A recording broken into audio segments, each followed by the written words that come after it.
조갑제TV 시청자 여러분 안녕하십니까. 2025년 8월 28일 오후 3시 반입니다.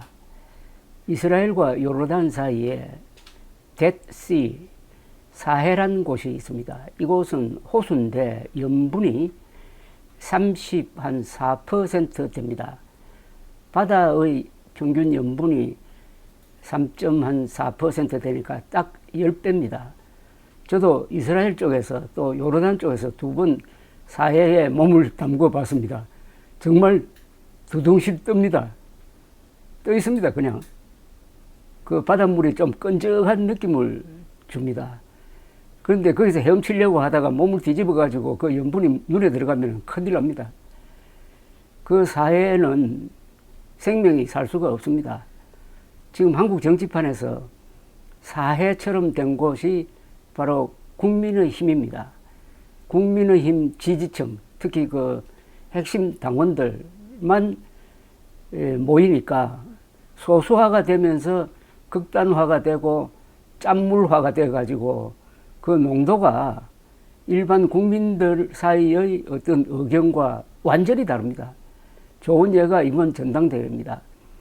일반 국민의힘 상대 여론조사에서는 조경태 육선 의원이 항상 1등으로 나왔습니다.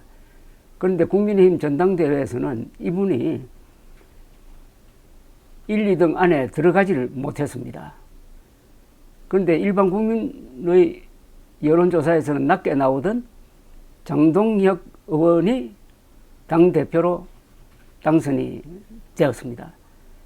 국민 여론과 반대 방향으로 가서 당대표를 뽑았는데 이분이 문제적 인물입니다. 윤 어게인 늘 공공연히 외치고 한동훈이 아니라 전한기를 보궐선거에 공천하겠다는 이야기를 합니다. 그런데 한동훈, 장동혁 이 사람은 콤비였어요. 작년 총선 때 비상대책위원장과 사무총장으로서 콤비 역할을 했습니다. 그리고 그 연장선상에서 작년 12월 3일 밤의 비상계엄 때 국회로 달려가서 비상계엄령 해제 결의에 찬동한 18명 중에 한 사람이 장동혁이란 사람입니다. 그러다가 당 안에서 한동훈 당시 대표가 쫓겨날 기운이 생기니까 딱 배신을 해가지고 반 한동훈 진영의 어느덧 총화가 되었습니다. 그리고 전한길이라는 선동가와 손을 잡고 부정선거 음모론자와 결탁을 해가지고 지금 짠물화된 국민의힘 지지층과 당원들의 지지를 받고 당대표가 되었습니다. 어떤 비교를 할 수 있을까 제가 고민을 해봤는데 좀 쉽게 설명하기 위해서 물고기와 물의 관계입니다. 물고기는 물 속에 있어야 생존이 가능합니다. 정당이나 정치인은 국민 여론 속에 있어야 됩니다. 국민 여론과 반대 방향으로 가면은 물을 버린 물고기와 같죠. 그럼 뭐 죽는 거죠. 국민의힘은 죽는 길을 선택한 것은 확실합니다. 다만 시간이 좀 걸릴 겁니다. 죽는데 시간이 걸린다는 거죠.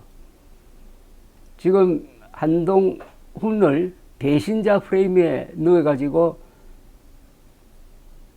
장동혁 같은 사람이 공격을 하고 있습니다. 근데 이 배신론이라는 것은 그 내용을 잘 따져봐야 됩니다. 흔히 배신론 하면은 의리상 그럴 수가 있느냐 하는 건데 의리보다 더 큰 게 있죠. 그걸 대의라 그러죠. 큰 의리. 공화국에서 큰 의리는 헌법입니다. 헌법을 배신하면 그게 바로 반역자가 되어버립니다. 한동훈은 윤석열을 배신했습니다. 윤석열이 공화국과 대한민국 헌법을 공격을 하니까 한동훈은 대한민국과 헌법 편에 서가지고 윤석열을 배신했습니다. 장동혁이라는 사람은 그런 한동훈을 배신자라고 모는 사람입니다. 그럼 누가 진짜 배신자냐? 헌법을 배신한 사람이 배신자냐? 헌법을 배신한 사람을 배신한 사람이 배신자냐 애국자냐 뭐 이렇게 따지면은 누가 정말 배신자인지는 확실해집니다. 지금 국민의힘 당권파 중에서 대부분이 부정선거 음모론자입니다. 제가 부정선거 음모론자라고 하면은 부정선거였다고 믿는 사람도 있고 부정선거 음모론을 편드는 사람도 있고 동조하는 사람도 있는데, 제가 말하는 부정선거 음모론은 부정선거 주장에 명시적으로 반대하지 않는 사람입니다. 이런 절대 악에 대해서는 반대하지 않는 그 행위가 그게 악입니다. 장동혁이 부정선거 음모론을 반대한 목소리를 제가 들어본 적이 없으니까 부정선거 음모론자라고 제가 이 프레임을 적용하는 것입니다. 부정선거 음모론은 우리나라 역사상 공산주의와 거의 맞먹을 정도로 우리 국민들의 생각을 분열시키고 혼란에 빠뜨렸습니다. 그 폐해도 아마 막상막하일 겁니다. 공산주의 이후에 어떤 이 정치적 생각이 국민들을 이렇게 분열시키고 타락시키고 바보로 만들고 선동가로 만들고 한 적이 없습니다. 부정선거 음모론에 빠지면은 인격이 바뀝니다. 인격이 바뀌면은 그가 속한 가족, 동창회, 그리고 단체, 더 넓게 보면 국가가 다 분열됩니다.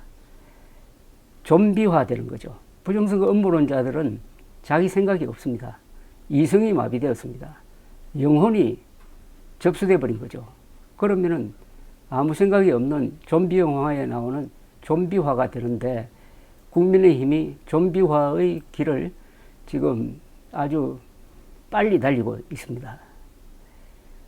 이제 한국 보수 정당 역사에서 국민의힘은 이탈했습니다. 부정선거 음모론을 가지고 정당을 운영해 가겠다고 하는 그 순간부터 선거는 포기하는 겁니다. 그리고 국가 이성도 포기하는 것이고, 여기에다가 플러스 윤석열의 불법 개헌까지 편든다. 여기에 또 플러스 하나, 중국에 대한 인종주의적 정오심을 선동하는 것. 여기 또 하나, 트럼프에 대한 사대주의적 생각. 이런 게 다 합쳐버리면은 세계 극우파 중에서 최악의 극우입니다. 트럼프도 극우에 속하는 거죠. 지금 미국의 골칫거리는 공화당이, 링컨이 만든 공화당이 극우 정당화된 겁니다. 유럽에서는 극우 정당이 원래부터 많았습니다. 그러나 지지율이 보통 3%, 뭐 5% 이 정도입니다. 지금 국민의힘처럼 107석을 이 정도 비율로 갖고 있는 정당은 없습니다. 그리고 그 대부분의 극우 정당은 민족주의 또는 국가주의적입니다. 그러나 한국의 극우는 미국에 대한 사대주의적, 아니 미국이 아니라 트럼프에 대한 사대주의적 노예 근성적인 태도를 보인다는 점에서 다른 나라의 극우와 또 그 질이 완전히 이건 다른 어떤 세력입니다. 따라서 이 정당, 이 세력은 정당이라고 보기가 힘듭니다. 정당은 헌법이 보호를 하는 단체입니다. 정당의 특권이 많습니다. 특히 이 선거 때는 국가의 보조를 받습니다. 정당이. 그만큼 정당을 육성을 합니다. 그런데 국민의힘은 헌법을 반대하고 헌법기관을 공격하고, 그리고 부정선거가 없었는데 부정선거라고 주장하고, 이 정도 되면은 국가가 정당으로 인정해가지고 보호해 줄 필요가 있느냐. 이게 정당으로서 과연 존재할 가치가 있느냐. 정당으로 기능하면서 국가, 사회에 어떤 도움이 되느냐 하는 고민을 하게 만드는 것입니다. 그래서 정당 해산, 장동혁 당대표 등장과 함께 국민의힘 정당 해산 이야기가 이제 본격적으로 나오게 될 것이라고 생각합니다. 국민의힘이라는 이 좀 괴상한 명칭은 2020년 4월 총선에서 참패한 미래통합당이 이름을 바꿀 때 국민의힘이라고 했는데, 그때 벌써 그 명칭이 2003년에 지금 민주당 대표하는 정청래 씨가 만든 일종의 좌파단체였습니다. 좌파단체 이름이 국민의힘이었어요. 근데 그걸 그냥 도용을 해왔습니다. 이 이름이라는 것은 자기 정체성을 말하는 겁니다. 그래서 이름이 그렇게 소중합니다. 이름은 자랑스럽게 이야기할 수 있어야 됩니다. 이름을 속임수로 만들면 어떤 결과가 나오느냐 하는 게 이해가 있습니다. 친노무현 세력이 만든 정당이 열린우리당이었습니다.